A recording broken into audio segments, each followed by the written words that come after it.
বুক cafe বুক রিভিউয়ের আজকের পর্বে আবারও একটা আনবক্সিং নিয়ে চলে এসেছি এবং দেখতেই পাচ্ছেন যে নতুন একটা শারদীয় সংখ্যা এসেছে। তো চলুন দেরি না করে ঝটঝট করে কেটে নিই এবং দেখি ভেতরে কোন শারদীয় সংখ্যা আজকের পর্বে আমাদের জন্য অপেক্ষা করছে। প্রথমেই জানাই যে শারদীয় সংখ্যা কিন্তু আমি বেশ কিছু একে একে অর্ডার দিয়েছি এবং সেগুলো খুব শীঘ্রই আমার হাতে এসে পৌঁছাবে। তাই অবশ্যই নতুন শারদীয় সংখ্যা, পূজাবার্ষিকী ইত্যাদি দেখতে চ্যানেলটার সাথে জুড়ে সাবস্ক্রাইব করে রাখবেন, কারণ আমি কিন্তু একে একে সমস্ত প্রায় চেষ্টা করছি ভালো ভালো শারদীয় সংখ্যাগুলোকে আপনাদের সামনে রাখতে। তো আজও এরকমই একটি খুব সুন্দর শারদীয় সংখ্যা, যেটা নিয়ে আপনারা অবশ্যই শুনে থাকবেন, জেনে থাকবেন, সেরকমই একটি শারদীয় সংখ্যা নিয়ে আলোকপাত করতে চলেছি। এবং দেখতেই পাচ্ছেন যে আমার র্যাপিং কিন্তু খোলা হয়ে গেছে, খুব সুন্দরভাবে বক্সের মধ্যে এসেছে। এবং শুধু তাই নয়, ওপরে দেখতে পাচ্ছেন যে একটা প্লাস্টিকের কোটও রয়েছে, যাতে বৃষ্টি বা অন্যান্য কারণে ভিজে না যায়। খুব সুন্দরভাবে আপনাদের সামনে আজকে আলোচনা করতে চলেছি শারদীয় গল্পকুটির 1432। তো গল্পকুটিরের 1431 সংখ্যা প্রকাশ হয়নি কোনো কারণে, কিন্তু তারা আবারও 1432-এ তাদের সেরা কাজটিকে আমাদের সামনে তুলে ধরছেন, দেখতেই পাচ্ছেন।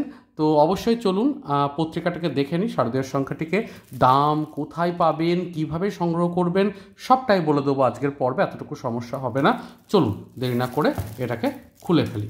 তো আনর্যাপ করছি, তার সাথে জানাই যে নতুন শারদীয় সংখ্যাগুলো আপনারা কোন কোন দেখতে চাইছেন সেগুলো একটু নিচে কমেন্ট করবেন, এবং এই শারদীয় সংখ্যাটাও কেমন লাগলো সেটাও জানাবেন, কারণ আপনাদের কমেন্ট পড়লে বুঝতে পারবো যে কোন কোন শারদীয় সংখ্যা আপনারা দেখতে ইচ্ছুক এবং এই শারদীয় সংখ্যাগুলো কীরকম লাগছে সেটা জানাটা আমার পক্ষে খুবই দরকারি আর কি। কারণ ভিডিও করতে গিয়ে এই ছোট ছোট টিপসগুলো আপনারা যদি দিতে পারেন বা আপনাদের যদি ভালো লাগা খারাপ লাগাগুলো জানান, তাহলে আমার ভিডিও তৈরি করতে আরও সুবিধা হয়।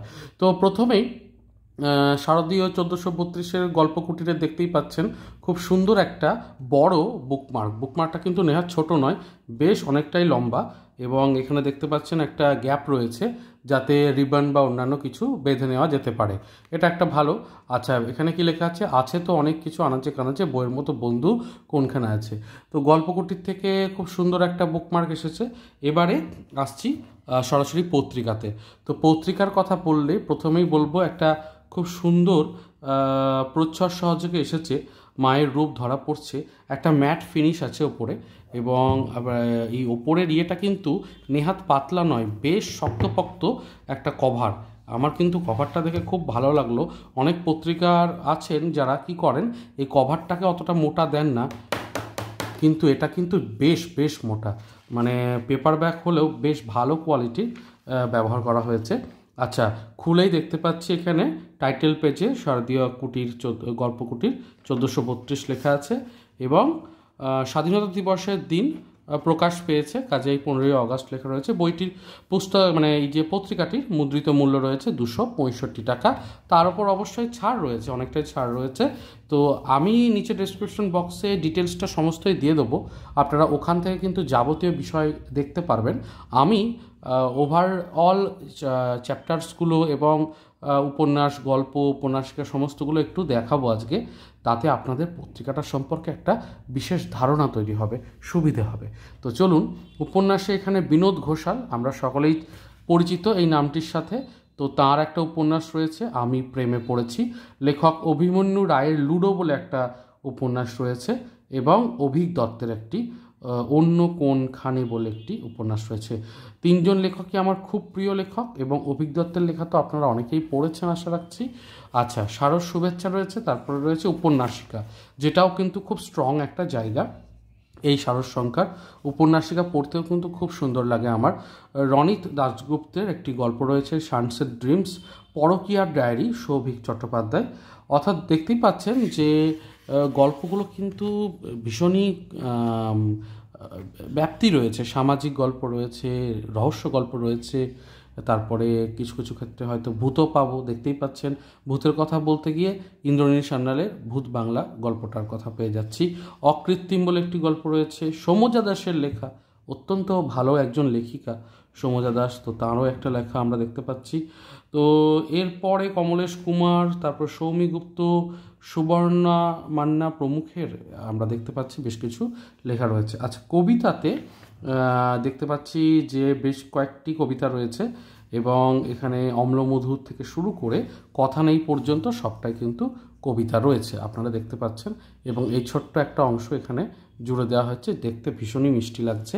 এই সূচিপত্রে এই ধরনের অলঙ্করণ বা টুকটাক এই বিষয়গুলো কিন্তু খুব আমার ভালো লাগে। অনুগল্পের ক্ষেত্রেও কিন্তু খুব ভালো গল্পকুটির, আপনারা জানেন গল্পকুটিরের পেজে অনুগল্প কিন্তু প্রায়ই প্রকাশ করা হয় এবং সেগুলো কিন্তু খুব স্ট্রং বার্তা আমাদের সামনে বই নিয়ে আসে। আপনারা দেখবেন যে সামাজিক একটা মেসেজ থাকে, ছোট্ট গল্পের শেষের দিকে টুইস্ট থাকে এরকম। তো অনুগল্পের দিক থেকে গল্পকুটির কিন্তু বেশ ভালো। তো সেই জায়গা থেকে আমার মনে হয় এই অনুগল্পগুলো মানে যথেষ্টই ভালোই হবে। তো এইগুলোর পরেই রয়েছে কবিতা। আচ্ছা ঠিক আছে, এবারে শারদ শুভেচ্ছা রয়েছে এবং তারপর শুরু হচ্ছে গল্প। তো আমি তো আজকে অবশ্যই আনবক্স করেছি এবং দেখাচ্ছি আপনাদের সঙ্গে শেয়ার করছি, তবে আমি পড়ে খুব শীঘ্রই জানাবো। আচ্ছা, প্রিন্ট যেটা চোখে পড়ছে আমার খুব স্পষ্ট, ভীষণই ঝকঝকে তকতকে প্রিন্ট দেখতে পাচ্ছেন এবং পৃষ্ঠার কোয়ালিটি যেটা সেটাও কিন্তু বেশ ভালো। পূজাবার্ষিকী হিসাবে কিন্তু বেশ ভালো পেজ, তো এটাও কিন্তু আমাকে ইমপ্রেস করলো। আচ্ছা, এরপরে আমি অন্যান্য গল্পগুলোর দিকে একটু যাই এবং একটু কি রয়েছে। আচ্ছা, কবিতাতেও ইলাস্ট্রেশন রয়েছে কিছু যেটা খুব ভালো একটা বিষয়, কবিতাতে ইলাস্ট্রেশন। আচ্ছা, বেশ ভালো লাগছে কবিতাগুলো, ইলাস্ট্রেশনগুলো। এরপরে ছোট গল্প যেগুলো অনুগল্প রয়েছে, অনুগল্পতেও কিন্তু ছোটোখাটো ইলাস্ট্রেশন আঁকিবুকি যোগ করা হয়েছে, সেটা নিঃসন্দেহে একটা ভালো কাজ হয়েছে। আচ্ছা, দেখতেই পাচ্ছেন প্রচ্ছদগুলো, লুসাই পাহাড়ে মেঘ, সত্যজিৎ নাথের। আমার হাতে এখন গল্প অংশটাতে লুসাই পাহাড়ের মেঘটাকে দেখালাম। গল্প রয়েছে দামিনী বলে মীনাক্ষী সিনহার। এরপরে রয়েছে ডিসেম্বরের শহরে আর স্বাধীনতা বলে দুটো গল্প, বেশ ভালো প্রেজেন্টেশন, বেশ ভালো, ডিটিপি বেশ সুন্দর। আচ্ছা, আশ্রয় বলে একটি গল্প রয়েছে, গল্পের এগুলো হেডপিস গুলো দেওয়া হয়েছে এবং গল্পগুলো তারপরে শুরু হচ্ছে, বেশ সুন্দর। আচ্ছা, শোধ বলে সমুদ্র দাসের গল্পটার প্রচ্ছদ এটা দেখতে পাচ্ছেন, কোনো সামাজিক গল্প বলে মনে হচ্ছে। আমার মনে হয় যে এই ধরনের ব্যাপারগুলো আপনাদেরও ভালো লাগবে। আচ্ছা, তারপরে একটু উল্টায়, এদিকে একটা চলে গেল, পরকীয়ার ডায়েরি। আচ্ছা, এটাও কিন্তু একদম ভরাট পেজে, বেশ সুন্দর। তো 265 টাকা মুদ্রিত মূল্যের ওপর যখন ছাড় দিয়ে আসবে, আমার কিন্তু বেশ ভালো লাগলো এই শারদীয়ার সংখ্যাটাকে। একদিক থেকে বেশ ইমপ্রেস করলো, কারণ জেনারেলি পৃষ্ঠা এবং অন্যান্য বিষয়গুলো শারদীয়ার সংখ্যা হিসাবে যথেষ্ট অন্যান্য শারদ সংখ্যার থেকে ভালো বলেই মনে হলো। আপনারাও দেখতে পাচ্ছেন কতটা স্পষ্ট সুন্দর প্রিন্ট রয়েছে। তো সে গল্পকুটিরে, আচ্ছা গল্পকুটিরের শেষ পৃষ্ঠাটা একটু বলে দিই, আপনাদের সুবিধা হবে।